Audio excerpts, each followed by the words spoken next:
Hey everybody, welcome in to the My Pets Wellness Weekly Wellness Podcast. My name is Kevin Crispin. I am the Chief of Staff of My Pets Wellness. I'm here with our Director of Wellness and Growth, Dr. Rodney. Dr. Rodney, how are you, sir? I'm doing well. All right, good. If you haven't seen us before, just a little breakdown of kind of how this show works. It's a weekly wellness podcast, and we talk about wellness specifically mainly in the veterinarian field. Obviously, we are a veterinarian company, and we know, having worked in this business, of the myriad of mental health challenges that can come with being a veterinarian or working in this field. And not just the veterinarians. All the members of our team, we as a company focus on the mental wellness, and we build out a program for that. And part of that, though, is we want to have this open discussion to make sure that people who may be dealing with some of these issues are heard and are feeling less alone. I know we've spoken in the past about the healing power of telling your story and then hearing somebody tell a story that's like yours, right? So on that thread, we actually had some viewer submitted questions that I have right here in my pocket that I want to go over with you. Okay. That we had sent. And so basically I'm going to read the question, and I think we can have a discussion on each. Sure. So this is the first one we have here. I'm a small animal veterinarian that has been in practice for 15 years, and I have 2 children under the age of 10. Being a mother is my greatest joy in life. I'm an active working parent with a full-time job. I love what I do, but I constantly feel guilty that I'm missing important milestones because of my work. I simply wish there were more hours in the day to be able to balance both. How can I give myself permission to enjoy my work and continue to thrive professionally when, quote, mom guilt is constantly in the back of my mind? It's a good question. Yeah. Guilt is always related to shame. Okay, when I feel guilty, I feel like I'm doing something wrong, which may or may not be true. It's just what I'm telling myself, that shame on me that I can't be at my daughter's activity, that kind of thing. So it's a shame-based driven question. I feel guilty. Why would you feel guilty in that scenario ultimately? I mean, I have responsibilities at my small pet vet clinic, right? And I'm going to take care of those responsibilities as best as I can. I have to balance that with my family responsibilities, which includes my daughter. And so I've got to balance those two out. It's not about feeling guilty. I just have to use my good judgment to manage my time well. And so sometimes I'm going to go on the side of I need to be there for my daughter, and so I'm going to meet her needs. Sometimes I'm going to meet the needs of the clinic, and sometimes I got to take care of myself. That's right. Okay? Yeah. So the guilt is a self-imposed guilt. You know, something that I'm telling myself that I'm doing wrong. But you have to take care of your professional responsibilities. You have to take care of your family responsibilities. And you also have to take care of yourself. Right. You know, it all kind of goes together. So you just have to make those decisions and release yourself from that sense of guilt. Yeah. When you can't meet the full expectations of my work or my family as I take care of myself. You have to do that.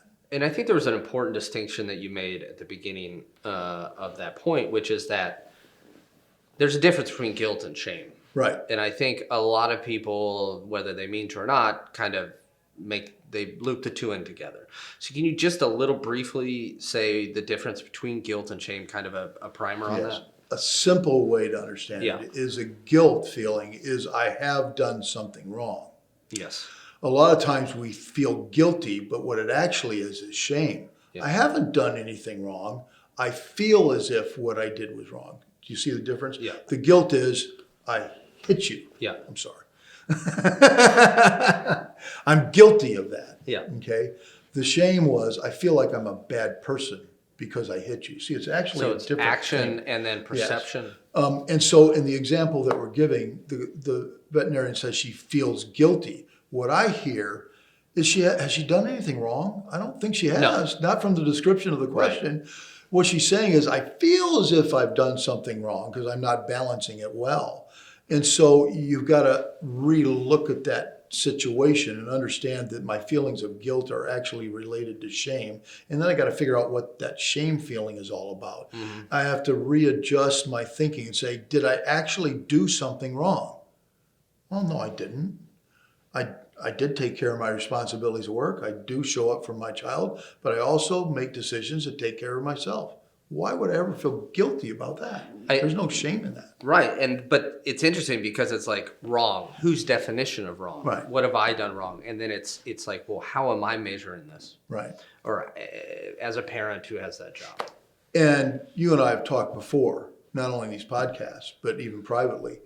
We're usually our own worst enemies. Yep. See, we feel it's not what somebody else's expectation is of me. It's what my expectation is of myself. And that's really what that question is about when I read that question. What I hear her saying is that she has a higher expectation of herself than probably even the people at work or her family does. Right. You know what I mean? And so when she has that too high of expectation of herself, that's where she says, I feel guilty. But what she feels, I think, is that shame, of I'm not making good decisions when in fact she is. You see what I'm saying? So I really think that that's what that person is actually getting to. And so guilt, she should only feel guilt when I know that I've done something wrong. So when I feel guilt, you have to start asking yourself, did I actually do something wrong? Yeah. Or did I make a good decision? Yeah. If I've made a good decision, then I have no guilt and I should not have any shame then. Yeah. Do you understand what I'm saying? Yeah, and the last part of this is speculating, of course, but in that case, I am my own worst enemy. You have these narratives about yourself, and perhaps this is the case with her, that I have to do better for my children, but maybe her children are just have never thought that once, and they can't know possibly that she's feeling that. So that there's that different. The lack of communication on that, maybe. Right. Yeah. Well, she said, as I remember the question, that she does a good job at work and she loves it. Yeah. And that she's actually doing a good job with her family, but now she feels guilty if she doesn't do something, if she does something for herself and misses out on the family. Children understand that adults and parents can't be there every time. In fact, most children don't want you to show up every time because that's actually another wound, It's another wound? Wound of control. Wound of control, okay, yeah. They want you to show up enough to know that they're important to you, that you're there, you're involved, they notice it. If there comes a time when I have something to do at work or I have to take care of myself and I miss something, there's no shame and guilt in that because I'm also taking care of other responsibilities I have. No, I just don't let the child, however, just guess on what happened. Right. Okay? I go and talk to them. Never give them an explanation of why you took care of yourself or took care of somebody at work. That's not what they need. They just need you to listen to them. You just simply say, how did it feel when I wasn't able to show up for you? Yeah. I'm interested in knowing how that felt. They'll tell you as long as you take that safe position of, I want you to actually tell me. And then when they tell you how that felt, you don't go say, well, now the reason why I didn't show up was because I wanted to just sit on the couch and take a nap because I really need it. Are they ever going to understand that? No. What you do is when you listen to their feelings, you connect with sympathy and empathy. Yeah. So I sympathize and say, I do understand what you're explaining, how you're feeling, because I felt that way before. The empathy is, let me tell you about a time when my mom didn't show up for me and how I felt the same way. Because then the child knows, hey, mom does understand how I feel. Yeah. She can sympathize and empathize. That's all they want. Because now, even though you didn't show up at the event because you did some aspect of self-care or veterinary care, right? I'm engaged with her. I'm involved with her. I want to know her feelings. And I'm connecting with her on that level. They don't need an explanation.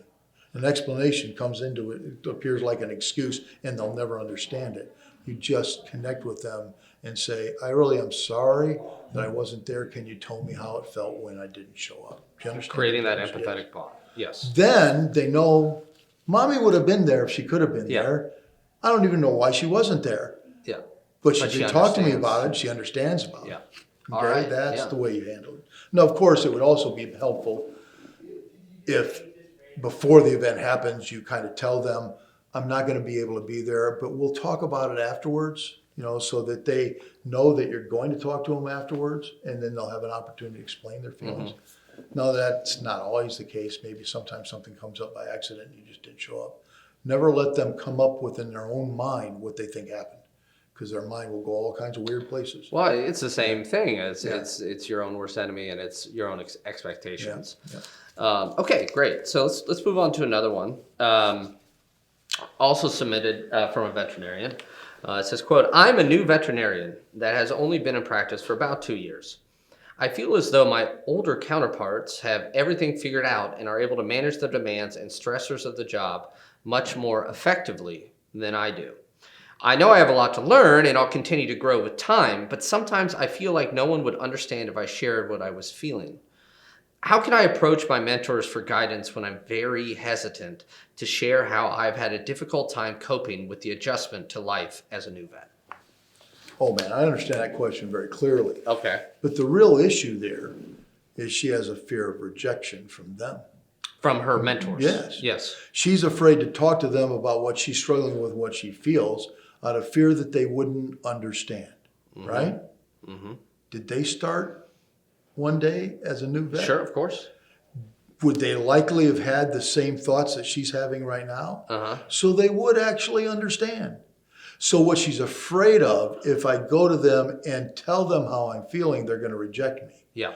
In reality, are they going to reject her? Likely not. If they do, they're not a good mentor. Yeah, right. Because when she goes to them, was it she or he? I can't remember. I don't know if it doesn't matter. was specified. I don't know if we want to worry about that too much, but whether it's a he or she. Yeah.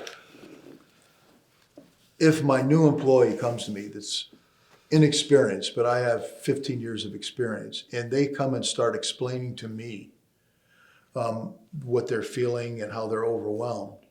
I felt that way once, right? If I reject them, that says a whole lot about me. Is that older, more experienced vet likely to reject them for what they're saying? No, they connect with it. It kind of goes back to what we just said in the earlier question. They're going to have sympathy and empathy for how I feel. Yeah. So she's her own worst enemy again, because she's talking herself or himself out of going and getting the help that they need by talking to the more experienced people saying, I'm struggling with this, can you please help? They're going to want to help. She's talking herself out of it, out of a fear of rejection. So she just feels like everybody's automatically going to reject her. That might tell us, or him, a little bit about their life and their background, because maybe they've had experiences of multiple people rejecting them. And so now they've gotten to a place where in their life where they just assume that people are going to reject them. And then their assumptions become part of the problem. Okay. I would almost Assumptions guarantee become part of the problem. in that situation, if that veterinarian went to those more experienced vets and explained exactly what she was struggling with or he was struggling with and what he or she was feeling, they're not going to reject them. They're going to say, come on into the office and let me tell you how I got through it. Yeah. And that's what they really need, is they need that mentoring and that help. They're talking themselves out of finding the help they need by assuming that they're going to think that they're weak and no good. And yeah, the only thing that I keep thinking of, though, is, and this isn't in the question, so I guess this is speculative again, there could be instances where this younger veterinarian broached other subjects with the mentor or the older veterinarian and felt like his or her concerns were not met or were brushed aside, and that can also lead to a narrative that in the mind of the veterinarian, like, well, if I go to him with something like this, they're going to brush aside, even though perhaps that mentor didn't even realize he or she was brushing this person aside. I don't know if that is something. Yeah, I understand exactly what you're saying there. I think that's a valid point. What I'm going to read into your thing is that maybe they came and asked the older vet, more experienced vet, on how to use a particular piece of equipment or how to deal with a particular animal with a problem. The vet might have brushed them off thinking that, well, you should know that based upon your training. I could see where that would happen. But what they're talking about in the question is, I want to go and talk to them about my feelings related to the overwhelmingness that I feel of being a vet. Yeah. Okay. So a more experienced vet might think, well, that you don't have enough training then, you better go get some training. That might feel like they're brushing me off, but that's an expectation that they have that I'm properly trained for the job. I'm still going back to the fact that if you're really approaching them on the basis of the fact that I'm struggling emotionally or mentally with some of these issues and being overwhelmed, I still think that's something they would identify as something that they experienced and went through. And they would say, I want to help you get through that so that you can be effective working in this office as a vet. You see what I'm saying? Yeah. So now, can I know that for certain? I No. don't know the older vets, but he or she has to take that risk.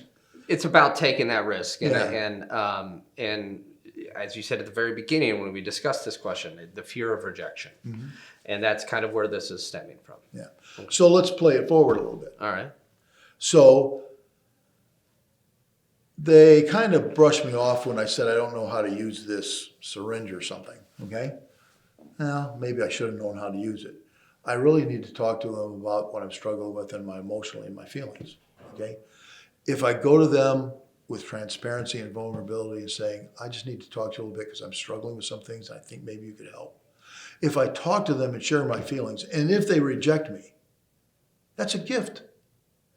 Because then I know I need to leave that place. It's time to move on. Yeah. Because I don't want to work in a place where there's no sympathy or empathy for what I'm feeling and what I'm struggling with, right? That is such a good point. And Yeah. too often well, I guess I'll speak for myself. I see everything as black and white too often, where it's like, well, if there's a rejection, that means bad. Mm-hmm. But framing it as a gift to say, oh, this is not the place It's for a me. gift because I know that these people are never going to be concerned enough for me as an individual that I can feel comfortable working for them. Okay. Now, that is a scenario. I'm going to tell you, based upon my experience, that's very unlikely to happen.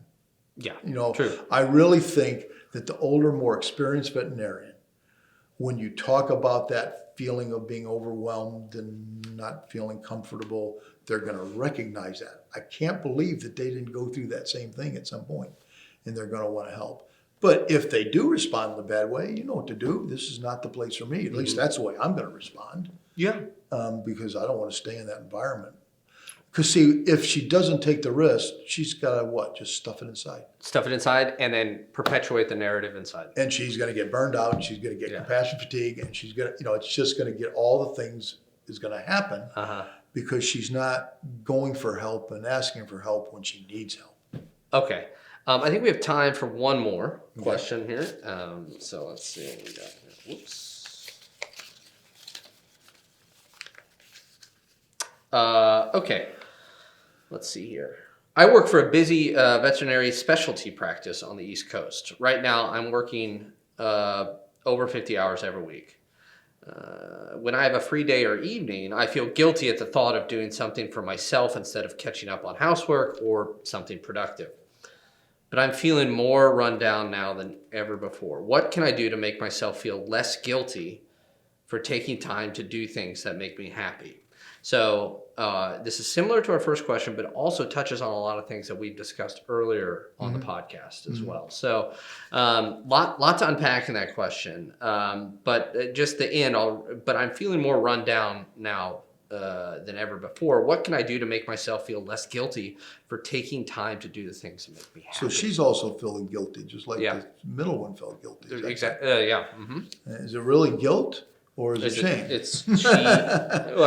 Assuming that this person thought I have done something wrong. No, that's guilt.